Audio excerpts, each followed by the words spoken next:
জয় শিহরি। আজকে বিষয়টা খুব সুন্দর, গুরুত্বপূর্ণ বিষয়।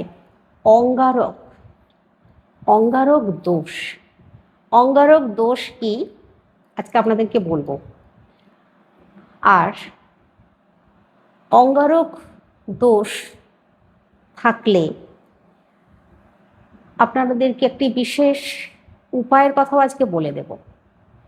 দেখুন, অঙ্গারক দোষ হচ্ছে মঙ্গল এবং রাহু যখন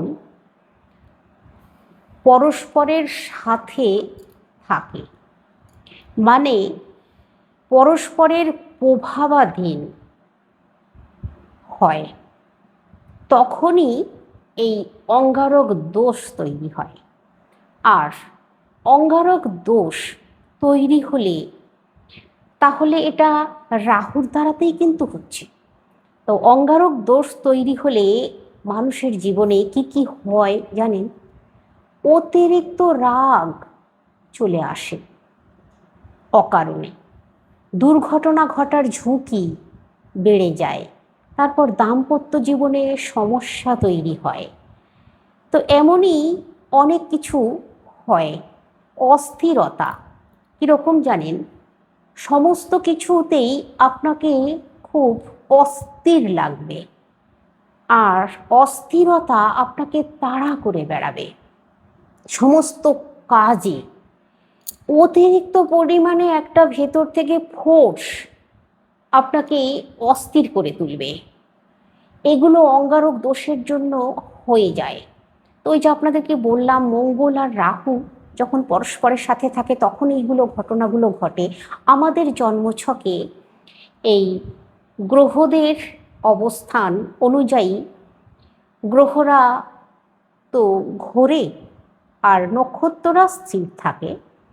তো এমনই কিছু নক্ষত্র আছে, সেই নক্ষত্রদেরও শুভ প্রভাবে অনেক সময় এই দোষগুলো কেটেও যায়। সব সময় আবার এই দোষগুলো ফলপ্রসূ হয় না সবার ক্ষেত্রে। এই সব কিছুই কিন্তু এই জ্যোতিষশাস্ত্রে গণনার মাধ্যমে জানা যায়, বোঝা যায়। তো আপনাদের যখন মানে আমি বলছি, সব সময় তো আর গণনা অনুযায়ী আমরা চলতে পারি না, আর সব সময় জ্যোতিষের কাছে যাওয়াও সম্ভব নয়। কিন্তু কিছু কিছু জিনিস যেগুলো আমাদের সঙ্গে ঘটে যায় সেগুলো দেখে আমরা বুঝতে পারি যে আমাদের অঙ্গারক দোষ তৈরি হয়েছে, বা আমাদের জীবনে আমাদের জন্মছক অনুযায়ী আমাদের অঙ্গারক দোষ আছে। তাই আমরা আমাদের জীবনে এত অস্থির, আমরা কোনো কাজের সিদ্ধান্ত নিতে পারি না, ভুল হয়ে যায়, ভুল সিদ্ধান্ত নিই, যেখানে কাজ করি, চাকরি করি, আমাদের কাজ চলে যায়, আমাদের কর্মজীবনে নানান রকমের বাধা আসে, আমাদের পরিবারের মানুষজনেদের কাছেও আমরা খারাপ হয়ে যাই। এইসব কিছু কিছু জিনিস আছে যেগুলো দেখে কিন্তু বোঝা যায়। তা সেইগুলো থেকে নিজেদেরকে বাঁচানোর জন্য সব সময় যে মানে রত্ন ধারণ করতে হবে এমন কিন্তু নয়। আজকাল সত্যি কথা বলতে গেলে কি, রত্ন ধারণ করার ক্ষেত্রে বহু বাধা আসছে। আপনারা অনেকেই দেখবেন এক একজন 5 আঙুলে 5টা আংটি পরে আছে, 2 হাতে 10টা আংটি পরে আছে, রত্ন ধারণ করে আছে, কিন্তু যে যা বলেছে তাই পরে নিয়েছে। কিন্তু আমি বলি কি, দেখুন, আমরা গৃহী মানুষ, আমাদের এত রত্ন পরে আমরা কাজ করতে পারবো না, সেটা তো প্রথম কথা। বা এত রত্ন হাতে নিয়ে রাস্তাঘাটে, ট্রেনে, বাসে, কর্মস্থলে, ব্যবসার জায়গায় বাধা, অস্বস্তি আসবে। আবার এই রত্নগুলো সব জগা খিচুড়ি পেকে যাবে, গুরুচণ্ডালী দোষ তৈরি হয়ে যাবে। আবার এই রত্নগুলোর মধ্যে কোনোটায় ক্র্যাক চলে এসেছে, আপনি জানেনই না, আপনার জীবনকে ওলটপালট করে দিচ্ছে সেই রত্নটাই। তবে বিশ্বাস অনুযায়ী জ্যোতিষশাস্ত্রের এমন ঘটনাও আছে, রত্ন মানুষকে প্রাণও ফিরিয়ে দিয়েছে। কিন্তু আজকাল সত্যি কথা বলতে গেলে কি, সঠিক রত্ন চেনা খুবই মানে সমস্যার সঠিক জায়গা থেকে সঠিকভাবে রত্ন নিয়ে যদি ধারণ করা যায়, সঠিক জ্যোতিষের পরামর্শ অনুযায়ী, সঠিক জন্ম গণনা অনুযায়ী যদি রত্ন ধারণ করা যায়, তবেই কিন্তু রত্ন কাজ করে, না হলে কিন্তু রত্ন কোনো কাজ করে না, বরং উল্টো ফল দেয়। তো এখানে আপনাদেরকে অবশ্যই বলবো, এই অঙ্গারক দোষ কাটাবেন কিভাবে, কিভাবে ভালো থাকবেন, কিভাবে নিজেদের জীবনকে ভালোভাবে পরিচালিত করতে পারবেন, আমি বলছি, সঙ্গে থাকুন। কিন্তু তার আগে আপনাদেরকে বিশেষ কিছু কথা যেগুলো জানা খুব প্রয়োজন। দেখুন, আমরা আমাদের জীবনে যখন যেখানে যে জ্যোতিষের কাছে গেছি, তারা আমাদেরকে যে রত্নগুলো দিয়েছেন, আমরা হয়তো একজনের কাছে গেছি, তার কাছে যে সমস্যার কথা বলেছি, তিনি সেই সমস্যা অনুযায়ী আমাকে রত্ন দিয়েছেন, আমার জন্মছক অনুযায়ী আমাকে রত্ন দিয়েছেন। আরেকজনের কাছে গেছি, তার কাছে আর একটা সমস্যার কথা বলেছি, তিনি আমাকে আর এক রকমের রত্ন দিয়েছেন, আমার জীবনের সমস্যা অনুযায়ী, আমাদের জীবনের ছক অনুযায়ী। কিন্তু সঠিকভাবে যদি না পড়তে পারেন, আর অনেক জায়গায় যদি ঘোরাঘুরি করেন, বিভ্রান্তি এসে যাবে। আর অনেক রকমের পাথর রত্ন ধারণ করলে কখনোই কাজ আসবে না। জানেন কি, মানুষের দুটোর বেশি রত্ন ধারণ করা উচিত নয়। দুটো রত্ন আপনি একবার ধারণ করতে পারেন, কিন্তু তার বেশি অধিক রত্ন ধারণ করলে যে আপনার সব সমস্যাগুলো মিটে যাবে, একেবারেই কিন্তু ভুল। আমাকে হয়তো অনেকেই বলবেন, কিন্তু দেখুন, আমি সকলের ভালোর জন্য, মঙ্গলের জন্যই কিন্তু কথাগুলো বলছি। আর আমার আমার হয়তো জীবনে খুব শরীর দশা চলছে, আমি একটা নীলা পরে নিলাম, বা আমাকে কেউ নীলা সাজেস্ট করলো, আমি পড়লাম। কিন্তু আপনাকে নিজেকেও বুঝে নিতে হবে যে নীলাটা আমি পড়ছি, নীলমটা আমি পড়ছি, সেটা কিন্তু ভালো করে বুঝে নিয়ে তবেই পড়ুন। তাই বলি সকলকেই, আপনারা আপনাদের একটু একটু করে জানুন যে কিভাবে জন্ম ছক তৈরি হয়, কিভাবে গণনা তৈরি হয়, কিভাবে ডিগ্রি মাপ হয়, কোথায় কিভাবে জন্মছকে কোথায় কিভাবে রাহু বসে আছে, কোথায় বৃহস্পতি আছে, বা জন্মছকে গ্রহদের অবস্থানগুলো, এগুলো একটু প্রত্যেকের কিন্তু জেনে নেওয়া খুব দরকার। সেই মতো করা যায় কাজ, না হলে উল্টোপাল্টা হয়ে গেলে জীবনটাই বরবাদ হয়ে যায়। তো যাই হোক, যেটা বলছিলাম, আপনারা আপনাদের যদি দেখেন রত্নে কোনো ক্র্যাক এসে গেছে, তাহলে সেই রত্ন কিন্তু পরে থাকবেন না। আর আপনারা যারা এই যে বিভিন্ন জায়গা থেকে 10টা আঙুলে 10টা রত্ন নিয়ে নিয়েছেন, বা 5টা রত্ন নিয়ে নিয়েছেন, পাথর নিয়ে নিয়েছেন, এগুলো একই জায়গায় হয়তো আর পড়ছেন না, আপনার কাজ হচ্ছে না, দূর ভালো লাগে না, আর পরবো না, একে খুলে রেখে দিই, আর পরবো না বলে খুলে রেখে দিলেন, একই জায়গায় ওইগুলোকে নিয়ে রেখে দিলেন। এর থেকে জানেন কতটা ক্ষতি হতে পারে? আপনি তো হাতে পড়ে নেই, একটা জায়গায় খুলে রেখে দিয়েছেন, বা একটা কৌটোর মধ্যে সব একসঙ্গে রেখে দিয়েছেন, এটা কিন্তু ভীষণ, এই যে ঘষাঘষিতে কতটা ক্ষতি হতে পারে জানেন? এগুলো সমস্ত গ্রহরত্ন, এগুলো যাইতাই জিনিস নয়। তাই বলছি, প্রত্যেকটা রত্নকে খুলুন, যদি খোলার প্রয়োজন হয় খুলুন, নিশ্চয়ই খুলে কাগজে মুড়ুন, ওই কাগজে ভালো করে মুড়ুন, আলাদা আলাদা করে আলাদা আলাদা রত্নগুলোকে কাগজে মুড়ে তারপর রাখুন, পাশাপাশি একসঙ্গে রাখবেন না, খুব ক্ষতি আনে।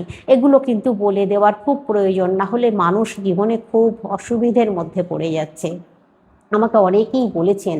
তো যাই হোক, এই যে অঙ্গারক দোষের জন্য যেগুলো হচ্ছে জীবনে, তার জন্য আপনারা কি করবেন জানেন? সবার প্রথমে বলি আপনাদেরকে, আপনারা হনুমান চাল্লিশা পাঠ করবেন দিনে একবার, অথবা মঙ্গলবার, শুধু মঙ্গলবার সন্ধ্যার সময় অথবা সকালে, যে কোনো একটি সময়, সন্ধ্যা অথবা সকাল, হনুমান চাল্লিশা পাঠ করবেন শুধু মঙ্গলবার, দেখবেন অনেক ভালো থাকবেন। আর আপনারা দান করতে পারেন কিছু জিনিস, সেগুলোর কথা বলে দিই। যেমন লাল হলুদ ডাল, বিশেষ করে লাল ডাল, মসুর ডাল, এগুলো আপনারা কোনো গরিব ব্যক্তিকে দান করতে পারেন। তারপর তামা দান করাও অত্যন্ত শুভ, কোনো মন্দিরে গিয়ে একটি তামার কোনো জিনিস দান করে আসতে পারেন। এটাও করতে পারেন। এটাও কিন্তু ভালো, আপনাদের জীবনে অঙ্গারক দোষকে কাটিয়ে তুলতে সাহায্য করে। এবার আপনাদেরকে বলি, আপনারা লাল কাপড় দান করতে পারেন, কাউকে লাল কাপড় দান করতে পারেন। আর এখানে আপনাদেরকে বলি, আপনারা প্রবাল ধারণ করতে পারেন, কিন্তু প্রবাল ধারণ করার জন্য যে বিশেষ নিয়ম মানতে হবে সেটা সবাই হয়তো জানেন না। আর প্রবাল ধারণ করার জন্য সঠিক মাপ আছে।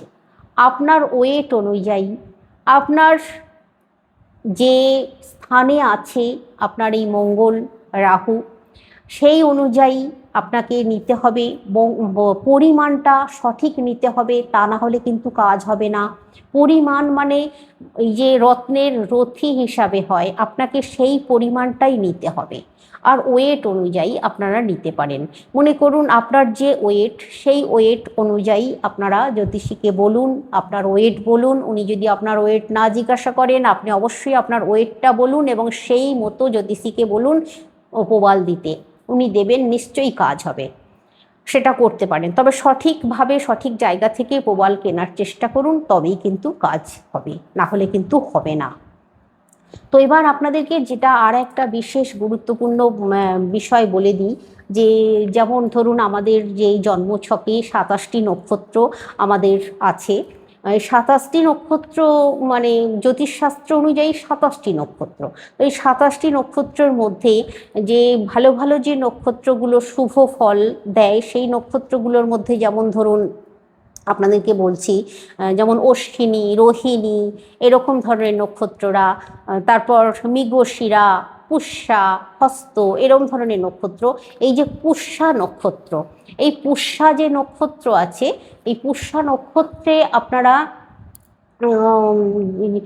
যারা মানে করতে চাইছেন এই কাজটা, এই অঙ্গারক দোষটা কাটানোর জন্য, সেই সময় আপনাদেরকে করতে হবে এই কাজটা। কি করবেন? একটি গাছের শিকড়ের কথা বলি, শুনুন। এই গাছটি হচ্ছে এটাকে চিড়চিড়ে গাছ অনেকে বলে। আমি এই কারণে বলছি, সবসময় ধরুন আজকাল তো পাথর সঠিকভাবে পাওয়া যাচ্ছে না, পাথরে কাজও হচ্ছে না, আমরা পড়ি আবার খুলে রেখে দিই, অনেক টাকা পয়সাও খরচ হয়ে যায়, কিন্তু আবার আমাদেরকে খুলে ফেলতে হয়, কাজ হচ্ছে না, হয়তো উল্টোপাল্টা হয়ে যাচ্ছে কিছু। তো সেই কারণের জন্য আমরা ভয়ে আবার খুলেও ফেলে দিই। তো যাই হোক, যদি শিকড় ধারণ করেন, এর কিন্তু কোনো সাইড এফেক্ট নেই, এটা আপনারা নিতে পারেন, করতে পারেন। যেমন ধরুন আপনারা এটাকে চিড়চিড়ে বলে, আপং গাছ বলে, এই গাছটা আপনারা যদি জোগাড় করতে পারেন, আবার কেনাও যায়, কিনতেও পাওয়া যায়, তবে জোগাড় করে নেওয়া বেশি ভালো। এই গাছটা যদি চিনে এই গাছের শিকড় একটুখানি নিতে পারেন, খুব ভালো জানবেন ফল পাবেন। এই অঙ্গারক দোষ কাটানোর জন্য এই শিকড় একেবারে মহৌষধি শিকড়। এই শিকড় আপনাদেরকে নিয়ে আসতে হবে মঙ্গলবার। আপনারা যে কোনো মাসের যে কোনো মঙ্গলবার আপনারা এই শিকড় নিয়ে আসতে পারেন, তবে এই পুষ্যা নক্ষত্রে নিলে বেশি ভালো হবে আর কি। তো এই শিকড় আপনারা যদি মঙ্গলবার দেখে নিয়ে আসবেন, এই শিকড় নিয়ে এসে যখন শিকড়টা আনবেন, তখন গাছের গোড়ায় একটু ভালো করে জল ঢেলে দেবেন, দিয়ে একটু প্রণাম করে নেবেন।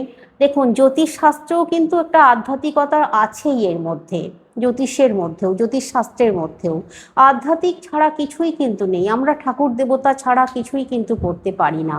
তো যাই হোক, ঠাকুরের নাম নিয়ে স্মরণ করে আপনারা এই শিকড় বাড়িতে নিয়ে এসে একটু গঙ্গা জলে শোধন করে নিয়ে, যদি ছেলেরা ডান হাতে, মেয়েরা বাম হাতে ধারণ করতে পারেন, তবে কি মৃত অসৌচ বা এমনি শুভ অসৌচ এই সময়গুলো আপনারা খুলে রাখবেন। যদি শ্মশানে যান তাহলে খুলে রেখে যাবেন, আবার নতুন করে গঙ্গা জলে ভালো করে শোধন করে নিয়ে আবার ধারণ করতে পারবেন। তবে মঙ্গলবার দিনই কাজটা করতে হবে। ভোর ভোর যদি এই শিকড় তুলে নিয়ে আসতে পারেন, সব থেকে শুভ। বাড়িতে তুলে নিয়ে এসে মঙ্গলবার দিন আপনারা আপনাদের ঘরে, আপনাদের যদি শিবলিঙ্গ আছে বা পিকচার আছে, সেইখানে বসে আপনারা করতে পারেন। বজরঙ্গ বলি আছে, সেখানে বসে আপনারা করতে পারেন এই কাজটা। আপনারা এই শিকড়টা সাদা সুতোয় বাঁধবেন, সাদা সুতোয় বেঁধে ঠাকুরের সামনে একটা তামার বাটিতে করে রাখবেন। তারপর আপনারা এই শিকড়টা ধারণ করুন। আর এই দিন আপনারা বজরংবলী চল্লিশা অবশ্যই পাঠ করুন। মঙ্গলবার দিন 40 পাঠ করুন। দক্ষিণ মুখে বসে অথবা পূর্ব মুখে বসে পাঠ করতে পারেন, পশ্চিম মুখে বসে পাঠ করতে হবে না। আপনারা উত্তর দিকে মুখ করে বসেও পাঠ করতে পারেন, কিন্তু পশ্চিমে মুখ রেখে বসে পাঠ করবেন না। পশ্চিমে বজরংবলীর যে পিকচার থাকবে সেটা পশ্চিমে মুখ থাকবে, আপনি বসবেন পূর্ব মুখে। আপনি দক্ষিণমুখ হয়েও বসতে পারেন, কিন্তু পূর্বমুখে বসাটাই সব থেকে ভালো। পূর্বমুখে বসুন, চাল্লিশা পাঠ করুন, তারপর এই শিকড়টা বাহুতে ধারণ করুন। তারপরে দেখুন আপনার কিছুদিন 43 দিন ওয়েট করুন। 43 দিন পর থেকে আপনারা সুফল পাবেনই পাবেন। আপনার মধ্যে যেই অঙ্গারক দোষ তৈরি হয়েছে আছে, আর এই যে রাহুর যে দোষ তৈরি হয়ে যাচ্ছে মাঝে মাঝেই আপনার জীবনটাকে ওলট পালট করে দিচ্ছে, তার থেকে দেখবেন নিষ্কৃতি পাবেন, অনেক ভালো থাকবেন। আর যদি মনে করেন যে পাথর ধারণ করবেন, প্রবাল ধারণ করবেন, করতে পারেন, কিন্তু সেটা ভালো জ্যোতিষকে দেখিয়ে নিয়ে তারপরেই করুন, নচেত নয়। কিন্তু শিকড় ধারণ করুন, আমি বলছি এর কোনো সাইড এফেক্ট নেই। আপনি 43 দিন পর্যন্ত ওয়েট করুন, 43 দিন পর থেকে আপনি আপনার জীবনের পরিবর্তন লক্ষ্য করবেন। এভাবে করুন, আর আগামী দিনে আগামী ভিডিওগুলো দেখতে থাকুন। আশা করছি অনেক বেশি লাভবান উপকৃত হতে পারবেন।